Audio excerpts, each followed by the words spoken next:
今こんなとこにいる暇は本当はないんですけど。結婚なさってらっしゃいます？いや、まだなんですよ。まだなの？またでも来年はまた大変よね。まあそうですね、年上げたらまた年上げたら大変ですけど。いや、そうじゃなくて、状況が。状況が、ああ。日本の経済が大変だから。ああ。でもどうですか、一人で生活していらっしゃると、不便、まあ自由がある代わりに。Dos anos 60 aos 80, a economia do Japão cresceu muito e muito rapidamente, e o país se tornou a segunda maior potência mundial. Até o final dos anos 80, o Japão já vinha crescendo assustadoramente por 3 décadas seguidas, graças a um sistema de incentivos criado pelos japoneses e que era muito mais eficiente do que todos os sistemas econômicos do Ocidente. E a população japonesa tinha garantia de emprego e de ótimos salários. Apenas no ano de 1990, a Bolsa de Valores japonesa caiu mais de 43%. Com a queda das empresas, os empregos também foram embora. O mercado imobiliário derreteu junto e, em muito pouco tempo, o povo japonês não tinha mais a qualidade de vida e os empregos dos bons tempos. Não, meus amigos, vocês não clicaram no vídeo errado. Este será um vídeo sobre Neon Genesis Evangelion, mas acredito que para entender a obra e todo o seu impacto, precisamos entender o contexto histórico no qual ela está inserida. Olá, meu nome é Rodrigo e sejam bem-vindos ao meu canal. Se você for novo por aqui, já te convido a se inscrever, ativar o sininho e dessa forma me ajudar nesse projeto. Caso você já seja um inscrito, muitíssimo obrigado por estar aqui novamente. Você é um lindo, uma linda e eu espero que você saiba disso. Sem mais delongas, vou passar a palavra novamente para o amigo Alex Godoy do canal Investigando. Já a década de 90, no Japão, ficou conhecida como a década perdida. Isso por causa da estagnação econômica que se seguiu. Estas pessoas formadas no início dos anos 90 simplesmente perderam o trem da oportunidade e agora estavam largadas à sorte, vítimas do sistema cultural japonês.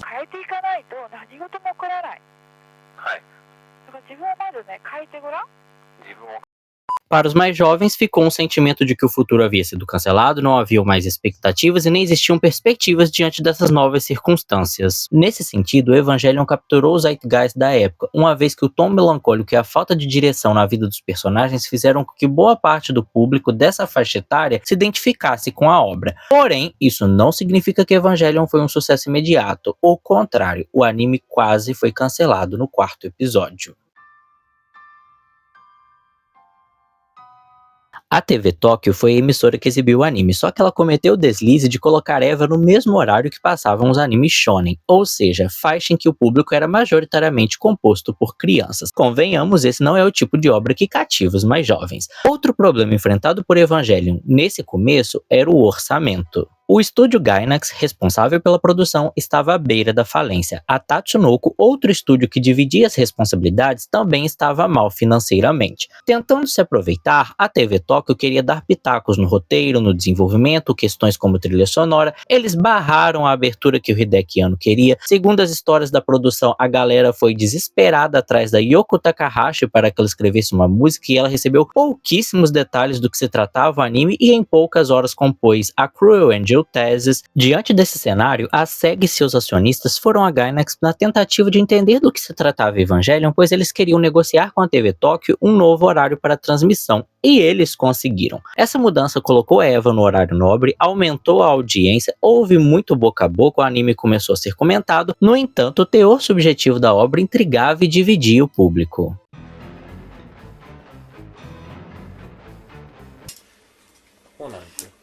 最初に完成予想図っていうのができちゃってるんですよね。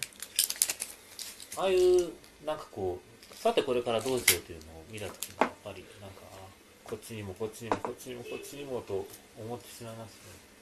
これは正直なラッシュ見た時の感想だったんですけど。普通いや自分で普通という人は普通じゃないですか。普通であるという認識を持ちたいっていう願望が出てますから、もうその点でも普通じゃないですよね。普通の人は自分が普通だと主張しません。もしくは言われる前に何さんみたいにね、俺変態ですから、ね、あ、この箱に入ってるやつ言われる前に言う。それによって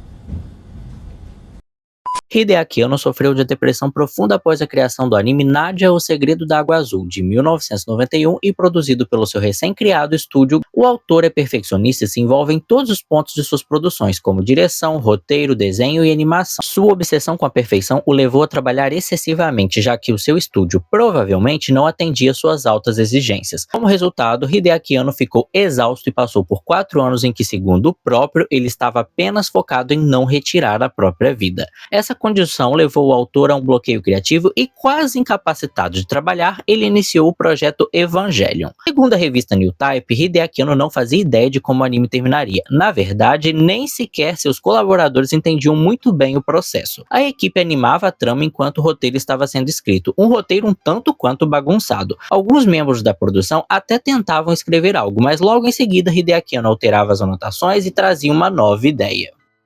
表現というのは基本的に欠落したものを埋めていく作業だというそれを人に伝えるための努力自分をまともにしようとする努力とにかくまともな手段で他人と関われない人たちがちょっとうがったことをしてなんとか自分と他人との間作ったアニメは好きですか？まあ好きといえば好きですけど結構嫌いなところもあります。嫌いなところはどんなところですか？自分が出てるところ O teor autoral e subjetivo não foi bem recebido na época. Cartas com ameaças foram enviadas para a Gainax e várias pessoas envolvidas no projeto se sentiram acuadas. Hideaki, na ânsia de entregar uma resolução mais objetiva, fez The End of Evangelion. Ironicamente, o filme dialoga sobre respostas, mas em nenhum momento as entrega. O filme circula entre o ciclo de violência, da autodestruição e de como a mente e o corpo equilibram dois elos que pulsam o nosso melhor e o nosso pior. Muitos comentam as atitudes do Shinji, sua agressividade, sua assertividade e como isso soa conflitante. Isso pode ter sido uma forma que o autor encontrou de responder um público que tanto ansiava por um protagonista que agisse de uma maneira mais padrão, um herói padrão esperado. Mas eu penso que essa é uma forma que Hideaki encontrou de dar vazão à própria pressão que sofria no momento e toda a frustração que Evangelion te trouxe. 아. エヴァンゲリオンみたいな正直な映画を作ってね、何もないことを証明してしまったっていうね。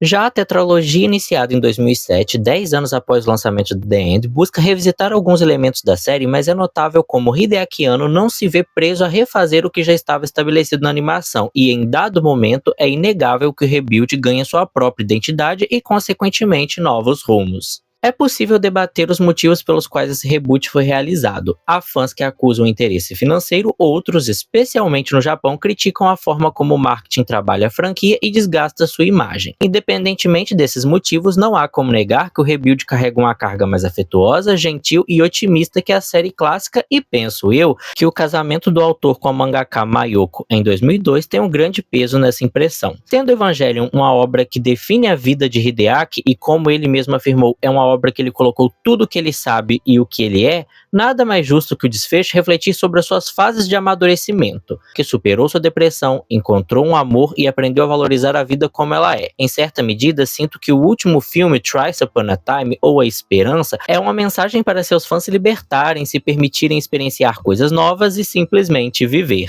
Apesar de muitos discordarem e muitos se recusarem a assistir o rebuild, que ele, tanto quanto qualquer outra fase da obra, carrega muito do seu criador e do que ele aprendeu nessa jornada. Eu estou bem aqui. Ser feliz sem Eva foi o que eu desejei para você, Shinji.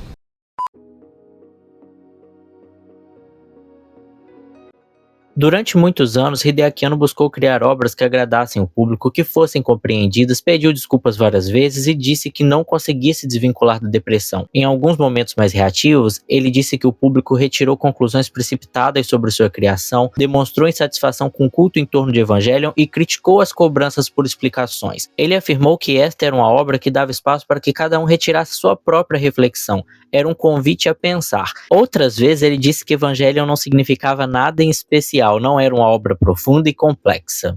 E ele não está errado. A força de Evangelion não está nos possíveis significados, mas sim na ânsia de um artista de se expressar e na forma como tudo isso foi projetado em um elenco que diz muito mais sobre ele do que ele gostaria de admitir. Além disso, o significado de uma obra não está naquilo que o seu realizador pensou, está no que o público extrai, na força daquela experiência e o que aquilo é capaz de causar. Na minha opinião, não é e nunca vai ser sobre o que se compreende. A grande beleza está em como as pessoas se sentiram atingidas e tocadas por algo que as desafiava. Sinto que no final eu não falei nada com nada, um contexto histórico, uma série de informações sobre o criador, sobre a produção e de como com o passar dos anos a obra tomou uma nova faceta. Talvez esse seja um vídeo confuso como Evangelion para alguns, mas eu simplesmente me senti instigado a fazê-lo. Eva foi e ainda é um anime muito importante para mim e eu não sei dizer exatamente o porquê, mas se segundo o próprio Hideaki Anno a obra não tem um significado, não precisa de ter, então por que precisamos entender, compreender os motivos de gostarmos tanto? Eu acho que a gente não precisa.